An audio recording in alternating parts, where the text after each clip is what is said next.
बांधना चाहती हो तो केवल घर वाली रस्सी में बांधो, ये सब रस्सी। कन्हैया फिर बाद में एक ही रस्सी में बंध गए। उखल से बांध दिया, बोली लाला आज भोजन तक नहीं दूंगी, और तब देखूंगी कौन सी गोपी शिकायत लेकर के आएगी। यशोदा मैया घर के काम में लग गई। यमुना अर्जुन के दो वृक्ष खड़े थे आंगन में, भगवान विचार कर रहे हैं इनका भी तो उद्धार करना है। उखल को उन दोनों में फंसा दिया, थोड़ा जोर लगाया, दोनों वृक्ष जमीन पे गिर गए। उन दोनों वृक्षों से दो पुरुष प्रकट हुए। परीक्षित को सवाल कर दिया, प्रभु ये दोनों वृक्ष कौन थे? सुखदेव हे महाराज ये वृक्ष दोनों पूर्व जन्म में कुबेर के लड़का नलकुबर मणिग्रीव नाम था जिन दोनों का। फिर ये वृक्ष कैसे बन गए? बोले वृक्ष बन गए ऐसे, एक दिन इन दोनों ने मदिरा पान किया। वैसे बताते तो इसे रतन है, जो समुद्र में से 14 रतन निकले थे उसमें से ये शराब भी निकली थी। लेकिन ये उन 14 में से एक ऐसा रतन है जो इंसान को पतन की ओर खींच रहा है। दोनों ने मदिरा पान किया है और अपनी पत्नियों को जबरदस्ती शराब पिलाई। और एक बात कही सुनो, बोला अरे बस मेरी प्यारी अजो हुई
नलकुबर मणिग्रीव शराब पीने के बाद जबरदस्ती पत्नियों को शराब पिलाई और नगिन होकर के सरोवर में स्नान करने लगे हैं। तो उधर से महात्मा नारद का पदार्पण हुआ। नारद को देख करके स्त्रियों ने भाग करके वस्त्र धारण कर लिए, लेकिन ये दोनों नग्न अवस्था में खड़े रहे। तो नारद ने इन्हें श्राप दे दिया, तुम दोनों वृक्ष बन जाओ। ये वही दोनों वृक्ष से भगवान कृष्ण ने इनका उद्धार किया। यशोदा मैया बाबा नंद ने देखा है कि बिना आंधी तूफान के इतने इतने विशाल वृक्ष गिर गए। और जब से कृष्ण का अवतार हुआ है, जन्म हुआ है, तब से कोई न कोई अनहोनी होती रहती है ब्रज में। तो बाबा नंद ने जहां तुलसी का वन था उस वन को कटवा करके वृंदावन नाम का नगर बसाया। सभी यादवों के साथ में वहां रहने लगे। कंस उधर मथुरा में अभी रह रहा है, तो वहां पे नारद पहुंच गए और जवाब दिया है नारद ने। क्या बात है भोजराज कंस? अरे पहले जब कभी आते थे तो चेहरा फूलों की तरह खिला हुआ रहता था, लेकिन आज क्या हो गया? बड़े दुखी नजर में आ रहे भाई। कंस कहने लगा बाबा नारद अब हम तुम्हें क्या बताएं? बोलो बताओगे क्या? अगर कोई परेशानी है, कोई बीमारी है, कोई कलेश है तो उसका इलाज करो। अगर किसी शत्रु की शंका है तो धावा बोल करके हराओ राजा, और तुम्हारे लिए कौन सी बड़ी बात है? जवाब दिया है महाराज, हमें जो मर्ज है उसकी जितनी हमने दबा ली, जितना इलाज कराया वो बीमारी उतनी बढ़ती जाती है। मतलब यही है, समझ में नहीं आता है। आकाशवाणी में देवताओं ने बताया था कि बहन का 8वां लड़का मेरा काल होगा।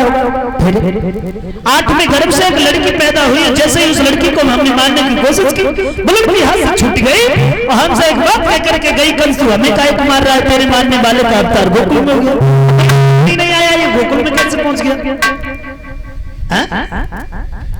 और गोकुल में अगर पहुंच गया, उन्हें मरवाने के लिए हमने बड़े बड़े राक्षस भेजे, पूतना, बकासुर, केसी, तृणाव्रत, लेकिन न जाने कितने बलवान हैं, सबका वध कर दिया। तो जवाब दिया ऐसा करो कंस, नंद बाबा के लिए एक पत्र लिखो और उस पत्र में लिखो कि हमें काली दह से कुछ कमल के फूलों की आवश्यकता है। काली दह से कमल के फूल नहीं आए तो सभी यादवों को पकड़ करके हम मथुरा की जेल में भर देंगे। कंस बोला बाबा नारद भाई, कमल के फूलों का क्या मतलब है बच्चों से? बोले मतलब है पूरी बात सुनो, तुम्हें नहीं पता, कमल के फूल काली दह पे मिलते हैं जहाँ पे कालिया नाग रहता है, और कद्दू के पुत्र कालिया नाग के रहने से जल इतना विषैला हो गया है, उड़ता पक्षी एक चोंच जल ले ले तो उसी में रह जाता है। दोनों इतने हटीले, ये फूल लेने जाएंगे तुम्हें मारने नहीं पड़ेंगे, खुद ही मारे जाएंगे, कैसी रही? दोनों हाथ में पकड़ लिए, बाबा नारद तुम बड़े अच्छे साधु हो और इसीलिए तो हम तुम्हारा सम्मान करते हैं। वैसे न जाने कितने महात्मा पकड़ के मथुरा की जेल में बंद कर दिए, तुम्हारा सम्मान करता हूं क्योंकि तुम सबका उद्धार चाहते हो। नारद कहने लगे सबका उद्धार तो हम बाद में चाहते हैं, तुम्हारा उद्धार सबसे पहले चाहते हैं, लेकिन भगवान न जाने काय की देर हो रही है। नारद की बात मान करके कंस ने पत्र लिखा और पत्र लिखने के बाद नीचे अपने हस्ताक्षर किए और बैठ गए। अब इस पत्र को लेकर के कौन जाएगा? नारद कहने लगे जब हम तुम्हारे इतने बड़े हितैषी हैं तो क्या पत्र हम नहीं पहुंचाएंगे? हम ले जाएंगे। और उसी समय नारद पत्र लेकर के चले, यशोदा मैया को वृंदावन में पत्र दिया और वहां से निकल गए। संध्या का समय हो गया था, भगवान से हम सुंदर बलराम जब मैया के पास में आए हैं और जवाब दिए मैया हमें बहुत तेज भूख लगी है, भोजन दे दे। यशोदा बोली लाला भोजन खा लो से, तो मैया बोली रोटी खाई ले, अंतिम दिन माखन मिश्री को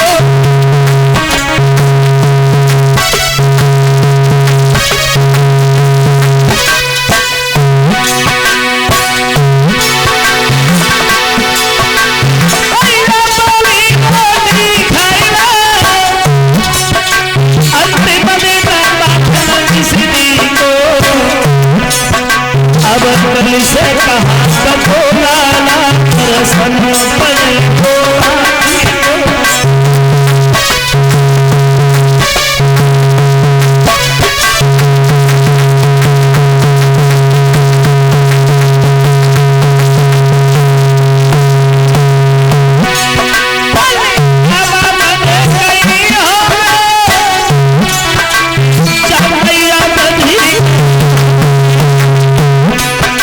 लगता है दिल से ओ बेटा माखन से नहीं होगी।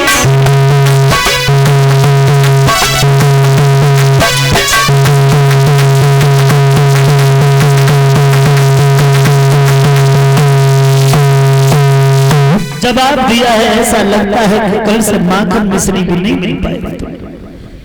भगवान कृष्ण ने देखा, जवाब दिया मैया लगता है कि तुम रो रही हो, क्या बात है यशोदा मैया? अरे कौन है जिसने तुम्हारी बूढ़ी आंखों में आंसू छलकाया? एक बार उसका नाम तो बताओ, किसकी मौत आई है? अगर किसी ने जुबान चलाई है तो उसकी जुबान को नोच लूंगा। नंद बाबा ने कुछ कहा है फिर तो हम बीच में नहीं बोलेंगे, और अगर किसी ने कोई बात कही है तो दुनिया से ऐसे उठा दूंगा जैसे कभी पहले पैदा ही नहीं हुआ। बार नाम तो बताओ। जवाब दिया लाला अगर तुम्हें क्या बताओ, तुम तो बहुत छोटे हो ना। बोले यही तो तुम्हारी भूल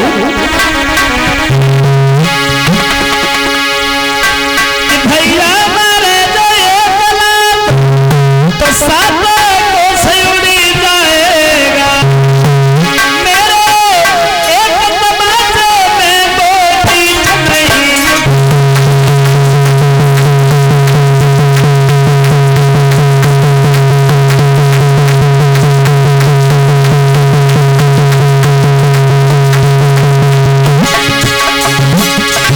सच्चा समझती है यशोदा मैया।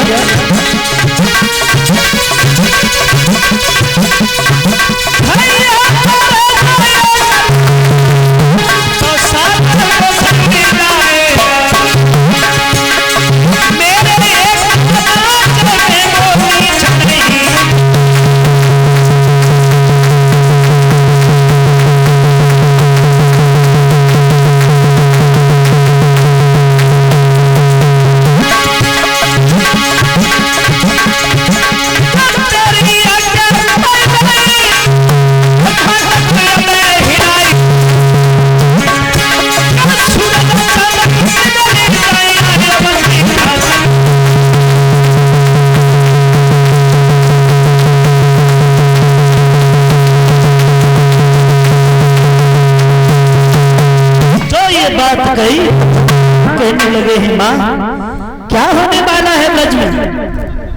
अरे तुम इतनी दुखी काहे को? मैया कौन सो बचर टूटे जो मैया माखन में सिरी छूटे। घटना कौन सी घटियारी, घटना कौन सी घटियारी हो यशोदा मैया रूठे।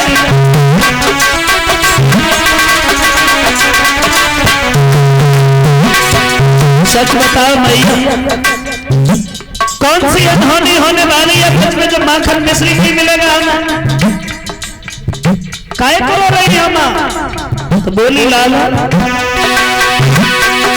मेरे लाला कंस के लाले बादल खाए और फूल लाई गए लगा पाले।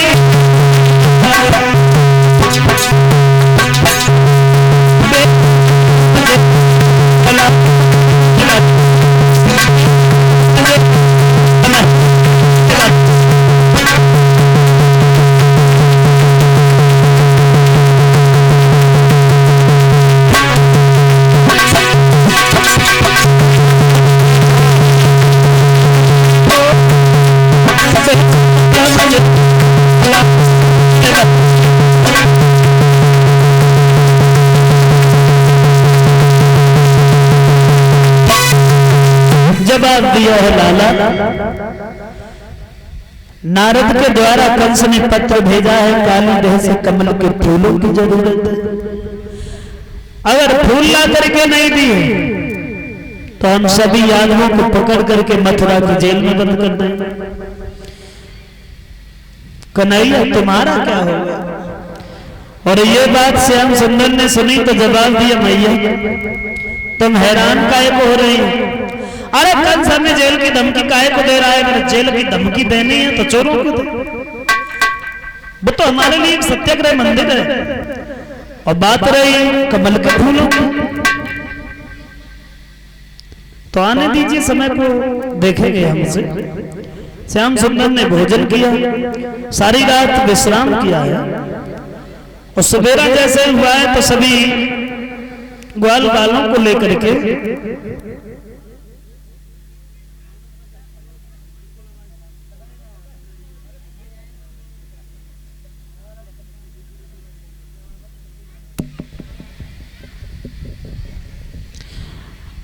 और उसी समय